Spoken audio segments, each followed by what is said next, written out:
every night. No matter the weather, something walks down our street, whistling softly.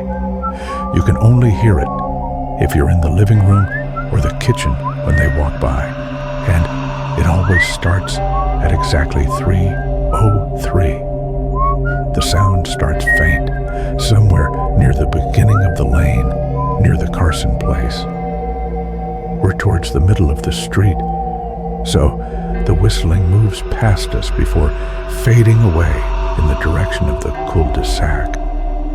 When I was younger, my sister and I would sneak into the kitchen some nights to listen. Mom and Dad didn't like that, and we'd catch hell if they found us out there. But they were never too hard on us since we always stuck to the one big rule. Don't try to look at whatever was whistling. My neighborhood is a funny place. I've lived here since I was 6, and I love it. The houses are small, but well-kept, good-sized yards, plenty of places to roam. There are a lot of other kids here my age. I turned 13 back in October. We grew up together and would always play foursquare in the cul-de-sac or roam around from back porch to back porch in the summer.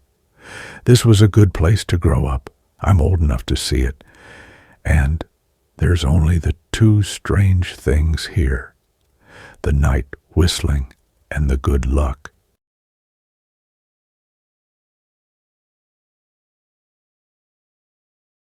The whistling never bothered me much.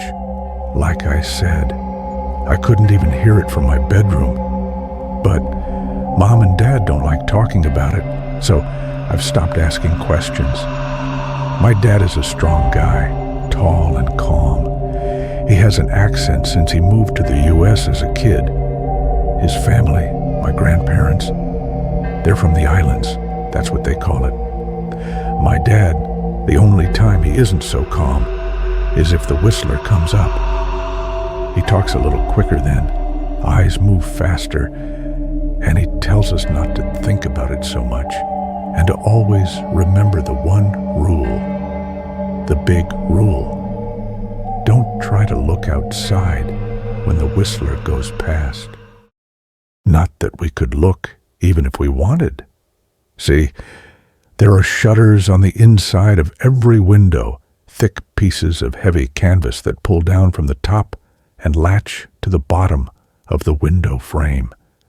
Each latch even has a small lock about the size of what you'd find on a diary. My dad locks those shutters every night before we all go to bed and keeps the key in his room. My mom, I don't know what she thinks about the whistling. I've seen her out in the living room before at 3:03 when the sound starts. I could see her if I cracked my door open just an inch to peek. She's not out there often, at least I haven't caught her much.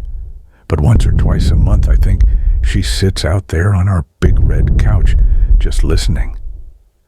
The whistler has the same tune every night. It's cheerful.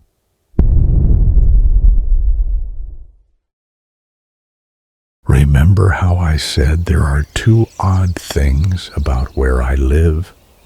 Well, besides our night whistler, everyone in my neighborhood is really lucky. It's hard to explain, and Dad doesn't like us talking about this part much either. But good things just seem to happen to people around here a lot. Usually it's small things, winning a radio contest, or getting an unexpected promotion at work, or finding some arrowheads buried in the yard, you know, the authentic kind. The weather is pretty good, and there's no crime, and everybody's gardens bloom extra bright in the fall. A million little blessings, I've heard my mom say about living here. But the main reason we stay here, why we moved here in the first place, is my sister Nola. She was born very sick, something with her lungs. We couldn't even bring her home when she was born, only visit her in the hospital. She was so small, I remember, small even compared to the other babies. A machine had to breathe for her.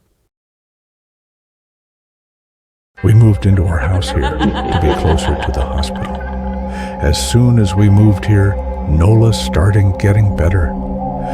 The doctors couldn't figure it out. They chalked it up to whatever they were doing. But we all could tell they were confused.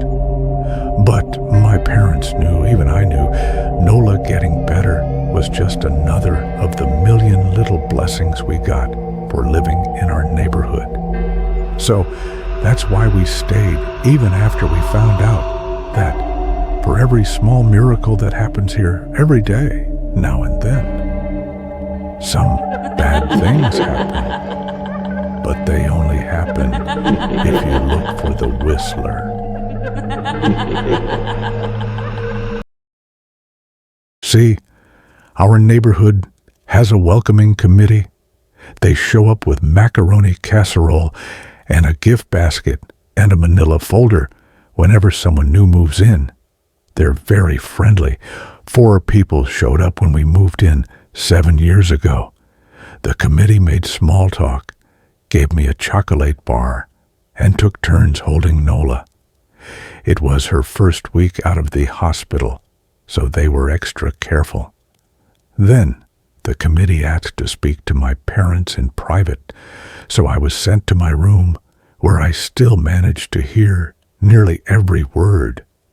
The welcoming committee told my parents about how nice the neighborhood was, really exceptionally, hard to explain kind of nice. And then they told my parents about the even harder to explain whistling that happened every morning at 3:03 and ended at the tick of 3:05. The group, our new neighbors, warned my parents that the whistling was quiet, would never harm or hurt us, as long as we didn't look for what was making the sound.